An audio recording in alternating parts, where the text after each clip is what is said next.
122 jelete 95 yıldan 4. jelete Mevlud Khan'ın hakkında.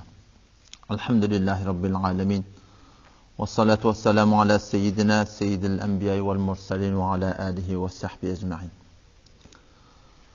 Muhterem Müslüman oğlum, takriben o bedaatları ki Mevlud Khan'da ba etikadi taydan emeli taydan takriben aydırıp geçirli. O şey bedaat diyen zatlar Müslüman doğun ulamalar şunu açıklayıp aytmaklıkta. Umum Müslüman şu bedaat diyen zattan gevren çekmeklikte beter haberdar olmalı yani. Yani şirkten sonra en kolukan günah şu. Şirk bu Xuda bir günahi ki innallaha la yaghfiru yushraka bihi. Hayti bir günah bilen Xuda Taala'nın barsan Allah Teala men istese maaf edecek deyiptir. Ama şirk diyen günah men maaf edecek deyiptir Allah Teala. Bedaat da yani kıyanatakta numarayı dobamda do. O zaman ahum molla şey vakti bedaat ara gelene şunu aytmaklık ulukan bir vazife. Allame Şatibi rahmetullahi aleyh hadiste aytiyor ki İza zahara fi ümmeti el bid'a. Peygamber'in hadisine aytiyor. Ödüne idana. Peygamber aytiyor İza zahara fi ümmeti el bid'a. Her vakti ki men ümmetimde bid'atlar zahir olsa. Ve şutime ashabi. Ve şeteme ashabi. Fevte men yaranma belli adamlar. Ya men yaranma fevulunse. Sahabe-i kiram radıyallahu anh'a fevulunse. Sonra nemet meni fel yudhirul alimu ilmehu. Olika ilmi İlin arasında alımı tanıyla, bilyadi tanıyla, sol alımını aşkar etsin, aytın sonun bedgatlığını, o şirişin nahaklığını, o sahabalan haklığını. Feillem yefal zâlike, eğer şey etmese, bilip du, tavan aytsaba, aydanak, fe aleyhi la'netullah, ve nas vel melaike, sol alımı, Allah'ın laneti, ferişlerin laneti, ansızının laneti. Allah tebarek ve teala la sarfa ve la adle. Şunun fardını kabul edecek, neflini kabul edecek ayet Allah Teala. Şu kadar bir mühim mesele şey. Aytmaklıkta, diymeklikte, yani hemen töreyi ellerisine koyup havada men aytiyamın kulağa tanak bardat deyip bir ahumollan durmalı yerde bayet aydılmalı da. Ve her nehvi şu bedagati ki ba arada, halaf-ı şeriatı ki ba arada şu Müslümanlığın ayrı düşündürmeleri gereksin. Ve eğer galiben 159. ayet Sure-i Bakara'nın barda okuy İnnellezîne yektumûne mâ enzelnâ minel beyinâti vel hudâ min ba'di mâ beyyennâhu linnâsi fil kitâb ulâike yel'anuhumullâh ve yel'anuhumul lâ'inûn. Şi aya ulamaların hakkında inen ayet. Ulamaların hakkında inen ayet. Allah tebarek ve teala siz ahum orada söylüyorsunuz. Ve ehlinleri ehli ilmi söylemalı, her Müslüman söylemalı. Yani Allah tebarek ve teala Kur'an'la ulamaları da tehdit ediptir. İnnellezîne yektumûne bişek ulamaları ki batırıyarlar. Ne batırıyarlar? Mâ enzelnâ minel beyinâti vel hudâ. Aşkar deliller var. Hidayetler var. Şoları batırıyarlar. Avul batırıyatan atyadıra, yo böyle değil Allah Teala. Min ba'di ma beyyennâhu linnâsi fil kitâb. Kur'an'da açık, aşkar belli kurunma. Hadiste hep aşkar, köre belli kurunma. Şu aşkar bolup duran kurunları batırıyarlar diye. Her kim bilen adını. En teşik oylantam olacak. Şu aşkar bir deliller var hidayetten. Kur'an-ı sünnete mutabık bolmaklıktan, şunun bedgatlığından, halaf şeriatlığından aşkar bolup duranlar batırsalar Allah Teala ne mi diye? Ulaike yel'anuhumullah. Şu teyf ulamalar. Allah'ın lanet eden ulamalardır. Ve yel'anuhumul la'inun. Ansızın sol alimi lanet et geldi diye. Meğer illellezine tabu. Meğer alimleri ki tövbe etmedi. Birden tövbe etmedi. Aytmasızlıktan. Ve eslahu. Islah etmedi. Ve beyyenu. Açıklasa Allah Teala men rahmetin men sol alimi dolanacak. Yoksa biz ahumullah eğer bilip durup da bağan şun hakikatlığını ya nahaklığını bilip durup da aytmasak var bizim namazımızdan, farzımızdan, aradamızdan bunlardan Müslümanlığın bir de fayda yok. Yani güya ki bir peygamber Allah Teala birini veriptir. Şimdi peygamber deyip yani ilin ahına inek getiriyor yani. Milletin eğrisinde doğru diye doğruna da doğru diye. Şu peygamber Huday Teala'nın näme erişip bolup bileşen. Aya vazifesini enjam berdiği bolar mı şu musulmanda? Bir benesbeti ulema ve benesbeti fil musulman doğulumda başta benim ulema deyip Huday'na kadar ulatmak niyetim yok. Mende bir zerre ilim var. Size de benesbet siz de öyle kaç çekilmez hakkında. Allame Şatibi rahmetullahi aleyh 4 yıl Peygamber'in seferinde ör kitabında El-İ'tisam diye bir kitabı var. Beter bir munhasır bir fert kitap. Son 4 yıl Peygamber seferine getiriyor ki İnnallaha hacaret tevbete an sahibil bid'a. Allah Teala bid'ata mubtala olan adamı tövbe nasip etmeye diktirdi. Hem sen ki şu zamanda var ya, bid'atlar hep bercek otalar var, tamaşadır öldür. Vakti bir adam bid'ata mubtala var ketip, Allah Teala şonu tövbe etmek için ne? Şonu tevfik alıyor şonun. Ya Peygamber sallallahu aleyhi ve sellem Peygamber ümmetinin ulaqan umidi şu dünyadan imanlı gidenden sonra Peygamber şefaati hallet şefaati li ümmeti men ümmetim şefaatime vacip men şefaatim ümmete vacip deyiptir. İlla meger sahibul bid'a. Bid'ata giriftar adam. Bid'at diyorlar näme? Şu günah bolup turandady, sünnette yok dady. En şonu din deyip, diyanat deyip, sogap deyip, şeriat etmektige değil. O şu taýda musulman doğan siz de şuna hakkında qati qaim durmaklık gerek yani bid'at diýildi diými? Yani goýa ki Huda bilen Peygamberden öwetişmeklik şey. Sure Hucurat'ın emlejigimlerde okuy. Ya eyyuhellezine amenu la tuqaddimu beyne yedeyillahi ve rasulihi vettekullah. İnnallaha semi'un alim. Ya eyyuhellezine amenu ey iman getiren adamlar la tuqaddimu beyne yedeyillahi ve rasulihi. Allah bilen Peygamberden öwetişmek diýär Allah Taala. Allah bilen Peygamberden öwetişmeklik. Ne yaparım var ya? Şeriatın aytmadıklarını, diýmediklerini Huda bilen Peygamber aýtdy diýmeklik. Şu Allah bilen Peygamberden öwetişmeklik namaz billah. Ne kadar ulaqan bir jorum.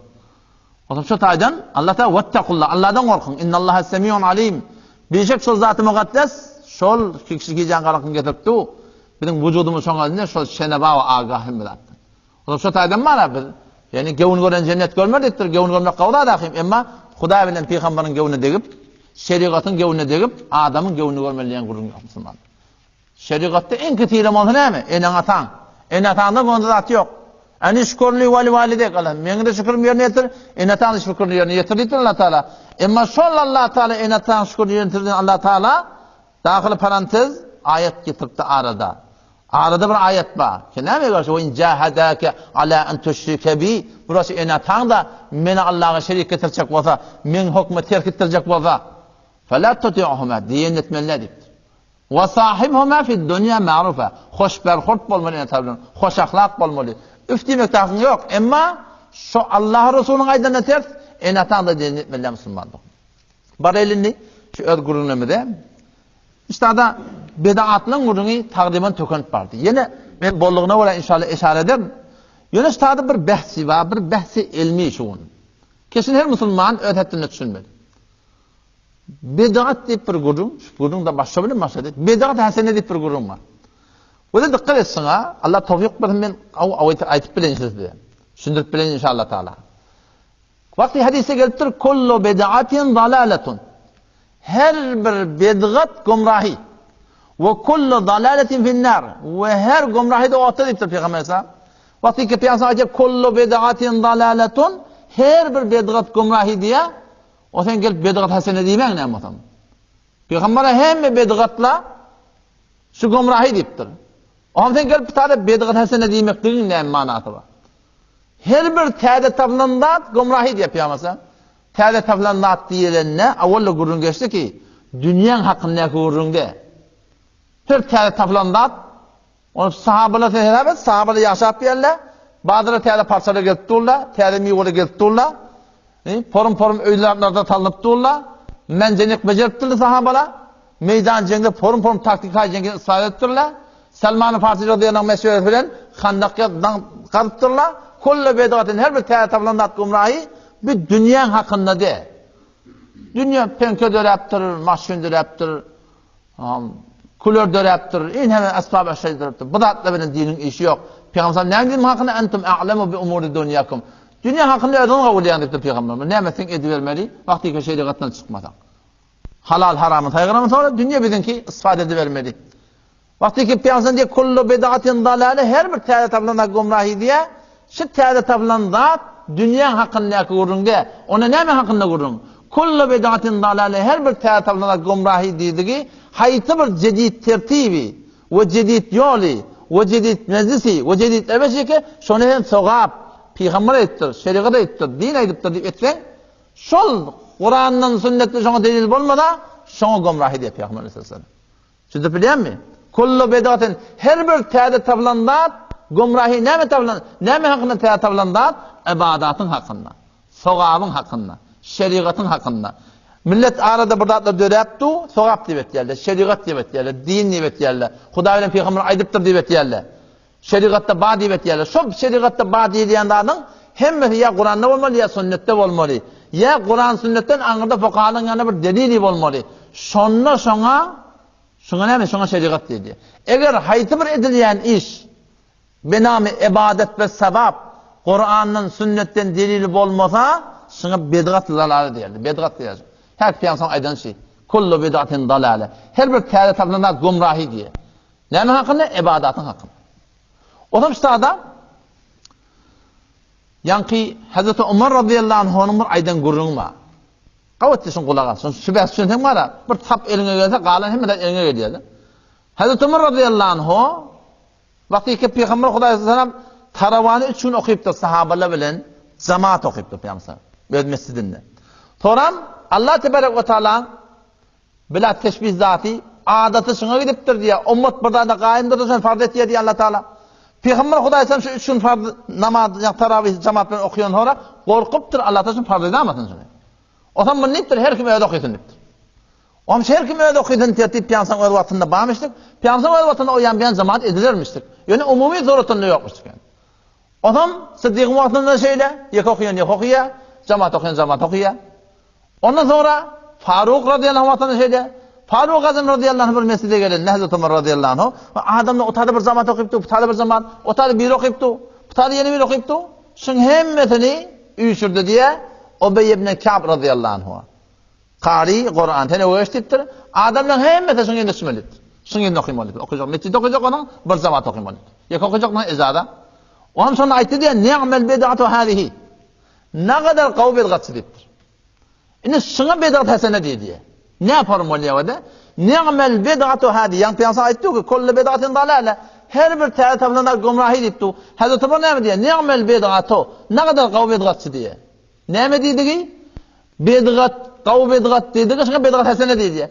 Bid'at hasene diyenleri ha vade şun Kur'an'ın sünnetten peygamberin edinişinden anırda bir delil ba. Şu delil bilen bir iş edildi, bir müştehid adam Hazreti Ömer'e fetva verdi, şuna bid'at hasene dedi. Hazreti Ömer delil ne mi? Gelip hemen bir cemaat etti ha. Hazreti Ömer oylanıptır müştehid adam. Halife-i Müslimin, emir-i mümin oylanıptır ha. Indi orlap pardon malyan guruna ayrışıqlı. Bir gurun. Avvalla peygamberdesin cemaat etti öyle. O sonra pardonlanma deyip ayrısını. İnni hop avval cemaat peygamber ediptir, bir de şimdi cemaat okuyacak deyip diye. Ondan için bid'at hasene diyenler anırda Kur'an'dan, sünnetten, şeriattan fetva verilenlere delil olsa şuna bid'at hasene değil. Şurada bilemeyeceksin onu, öyle? Sadece vurun. Bid'at hasene olacak olsa şun Kur'an'dan, sünnetten delili olmalı. Kur'an'dan sünnet delil kimin yanına olmalı? Müştehidin yanına olmalı. O zaman şu daydan öyle. Birinin yankı tarifi ilmiyeti için. Her bir bid'at hasene olacak olsa şun Kur'an'dan, sünnetten anırda delili olmalı. Şimdi bir sadıda tarifine edin ha. Ki biz ne bilelim anında delil bağlanı yok onun. Şimdi ne bilir bilmiyorsun. Buradaki men ne sözü ilmi yok. Sizde şoförüm ilmi yok. Ben ne yaparım falan takdir fetva verenle? Falan şey deyip aydan doğrudan. Ben ne bilelim da Kur'an'ın sünnetten delil bağlanı yokluğunu. Şun inki anlat yolu şey. Keneme sen ama Allah'ın falanat doğru mu? Men doğru dedim, temmenden sonra Hanefi mezhebi fuqahalar nerede fetva verdi? Men ne şunu sorarım orayanda. Delil mende yok. Men mufti de. Men müştehid de. O şu Türkmen serada da mufti de yok, müştehid de yok. Doğru mu bir de takassus okuyandan ihtiram tanıtı şey diyen men, dediğin qavarta atmak doğru. Yöne asıl Türkmen serada mufti yok. Ve müştehid de yok. Ve bil Hanefi mezhebin ahum mollası bolada Hanefi mezhebindeki fetvalar çıkartmışlar. O zaman bu da sade tarifi şey. Bedgat Hasene demi. Hanefi mezhebin muteber ulamaları şahiti bir zada fetva veren mota. Şi Bedgat Hasene deyip şoňa bir Bedgat Hasene deyip başarýar. Oşu delil bolýan maňa taň ha. Şun aňyrda Qur'anyň sünnetden bir delili başaranýan. Bär baş kamada edilýär. Kamada edilýär. Hanefi mezhebin ulamaları Hasanun qawl diýipdirler. Etden ejada diýipdirler, bilýär. Sünneti diýipdirler, musabta diýipdirler. Etden ejada. Indi şun bir adam etdi, şun aňyrtynda Allah meleknewi rahmetullahi aleyh şerwa qayan aptalynda şuňa bahs etdi. Hadisden delil getirýär şuňa. Şuňa bir ejada ibadi. Şon ýalyk fuqahalar, mujtehidler haýty mezhebine çarçup bolýady bilen bir zada fetwa berdi, ha, şun etmektigi ejada. O da näme? Şu hatda qamat farz ýalyk, wajib ýalyk, sünnet ýalyk, mustahab ýalyk, falan ýaşa qamat aýdan aýtmas näme bolýar? Etsen qaw diýipdir da, şu etsen qaw hatda şuna ejada ba. Mundan goýangandan tenkile bedgat bolýar. Hanefi mezhep maňa sünnet diýip munahalyk hatmin etmeliň gurun aýtmapdyr ki, etsen ejada diýipdir. Onam şu dogry musulman dogan, sadece gurun näme? Bet tarif elmide geçti. Tarife sade bedgat esen näme? Sen sonra Hanefi mezhebin muteber mujtehidan mutlaqlary ya mujtehid fil mezhepleri şu ömür taýy bolup durýarlar. Şoňa nerede fetva beripdir? Şoňa diýipdir Bedgat Hasene. Odam egerden ne var? Balil Mevlud Xanyň gurunna. Eger şu Mevlud Xanyň murabbeje Türkmen sehra. Keten şu 10 ýyla 10 kay okuýlypdy. Ba münasebet hay muhtelif okuýlypdy. Jesni milad adına goýupdyrlar. Ve şoňa meres barahim şuňa Bedgat Hasene diýmeli bolsa, pes onna Hanefi mezhebin ulamalar şuňa fetva beren bolmaly. Ya ekeplerine kadim ýolýar tabi. Bukhara şerifin ýolýar. Bukhara şerifin ulamalary şuňa Bedgat Hasene diýip fetva bermeli bolýar. Eger bermedik bolsa bermäpdirler, şu bolup duran Mevlud Xanyň berilmäpdir, biz musulman dogan şuňa Bedgat Hasene diýmeklik hiç ulan dogry. Keşi Bedgat Hasene bolup başarmýar. Bedgat Hasene mi? Ha, Bedgat getir fetwaňy. Hanefi mezhebin muteber ulamalar niýede ýarypdyr şuňa? Qur'anyň sünnetde delil wedep, şumaragym tik gurtdylar, şunu etden ejada şuparum. Siziň etçiňiz ýalak diýelim moda, musulman dogan şoňa ejada. Men kitap adres bereň. Mecmuatur Risale Allah meleknewi rahmetullahi aleyh 3-nji jildinde bir risaleti var, Tahqiqul Aziz fi Tetwib ve Fethul Mulhim şerh Sahih Müslim var. 4-nji jildinde 329-njy seferinde Allama Şebir Ahmed Osmani rahmetullahi aleyh şun qaw şu Bedgatda düşündirdi näme Bedgat Hasene diýerler. O men o kitabymdan okuyjak bolsaňyz, şun 347-nji seferinde şu taýda men başardymy ola şun ulamalaryň aýtýasyna ola şunu aýtyp berdim. Onu taýda ýene birden hadis fiş etýärler bilýär. Şu ýani tawjih etýärler umum musulmany. Hadis var, bir de hem de şu okuyup duran kitabımız Muatta İmam Muhammed rahmetullahi aleyh, İmam adamın şagirdinin yazan kitabı şu. Rabbi sözleri okuyuyorsun. Ona nerede Muatta diyelim? Muatta İmam Malik var, Muatta İmam Muhammed var. Ve Muatta İmam Muhammed rahmetullahi aleyh 144 seferinde bir tane hadis getiriptir. Hadis mevkuf İbn Mesud radıyallahu anh kavli. Ma ra'ahul mu'minuna hasanan fehuve indallahi hasanun. Her bir zat musulmanlar, imanlı adamlar kavursa şol Allah Teala'nın yanına kavuşadı. Ve her bir zat musulmanlar teleke verse şo diye Allah Teala'nın yanına teleke şo diye. Adam şu hadis peş etdiler. Ki o da inalekem Lohan tağfirle qavdipdirler Mevlud Xanyň. Lohan tağfirle şoň qawdipdirler diye hadis var diye ma ra'al mu'minun o buradaki imanlı adamlar qawwarsa fe huwa indallahi hasan. Şu Allah Teala'nın yanına qawdipdir diye. Allah meleknewi rahmetullahi aleyh şoň 144-den seferinde şonu qaw açıklap aýtýar.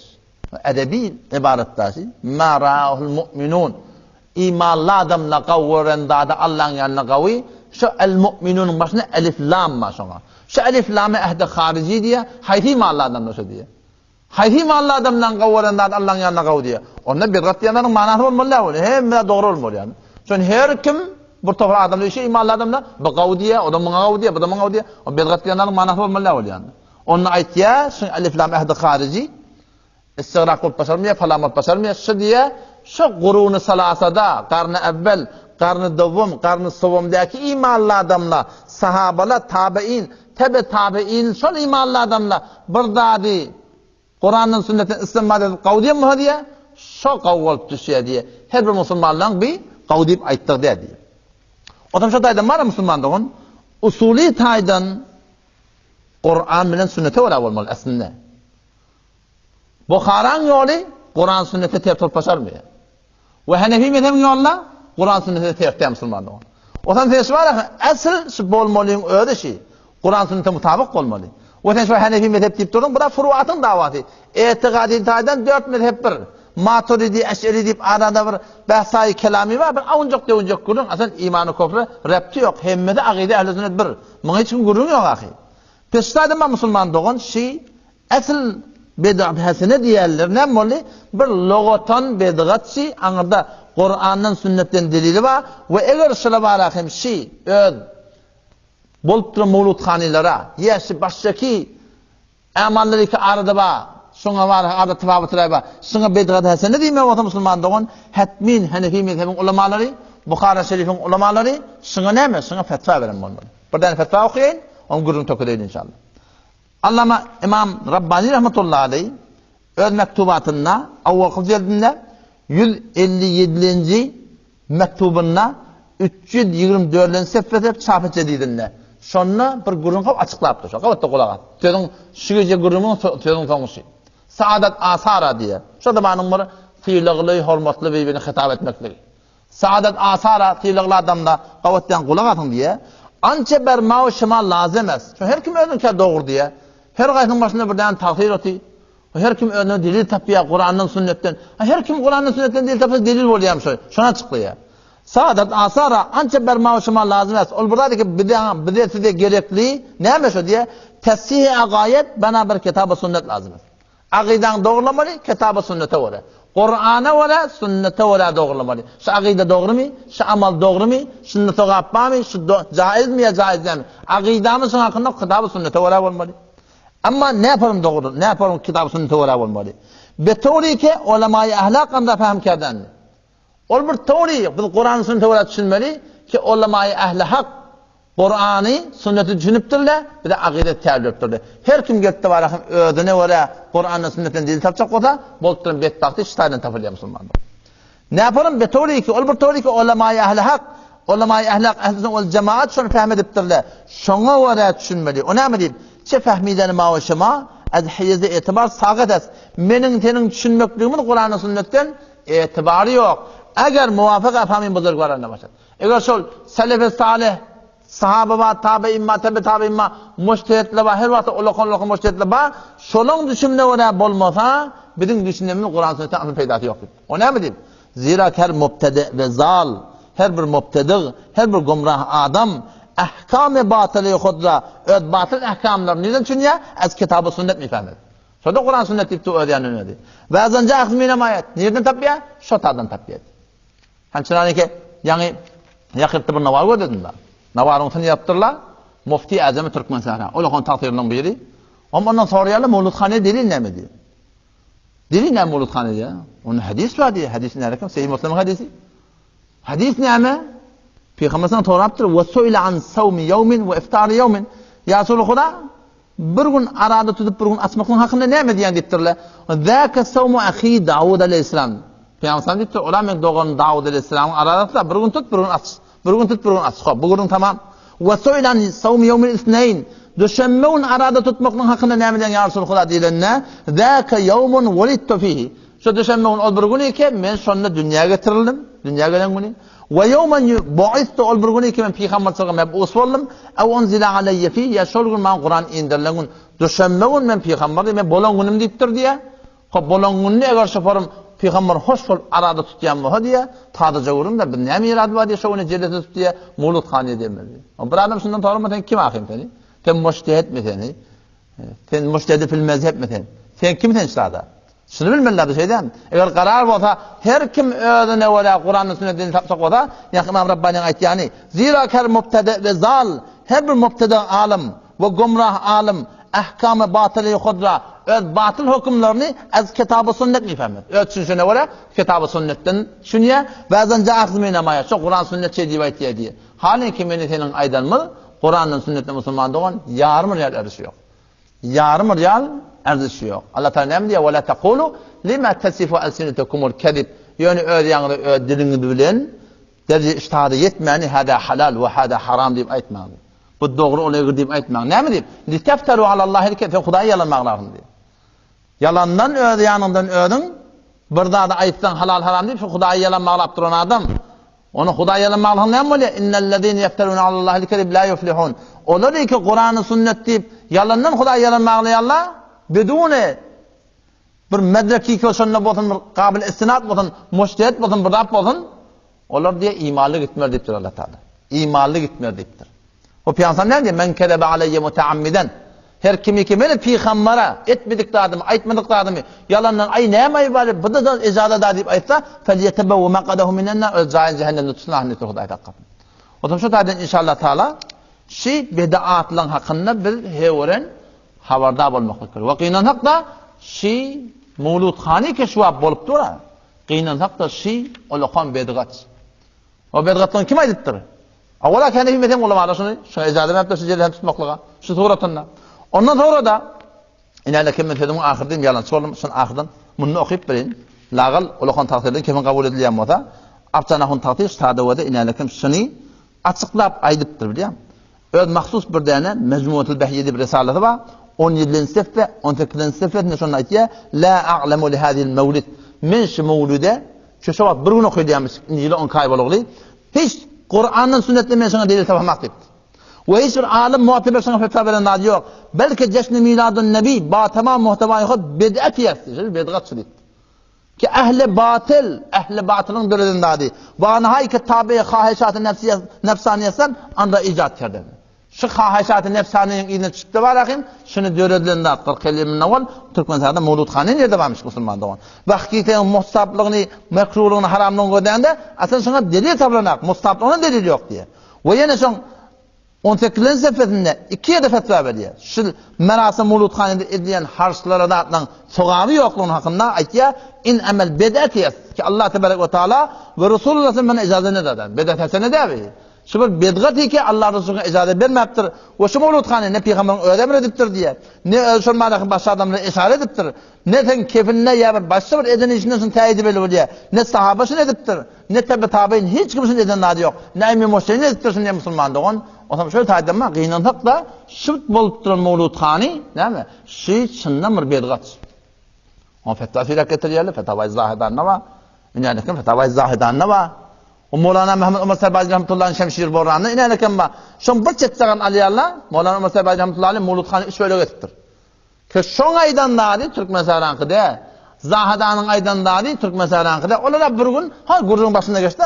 Bir gün aga bir tutjak goda tutatyndan onda ne bid'at ba, ne peýgamber gelip goýan almak ba, ne taam bişirip de bereket ýene diýmek ba, ne hele erken gatşmaklygy ba, ne näçe meçitten galmaklyk ba, ne şoňa meňes başyky walakim işini bir hurafatlary ki şer okuyarlar ya Resulullah adatdan nejat ber diýmek ba, hiç zat ýok.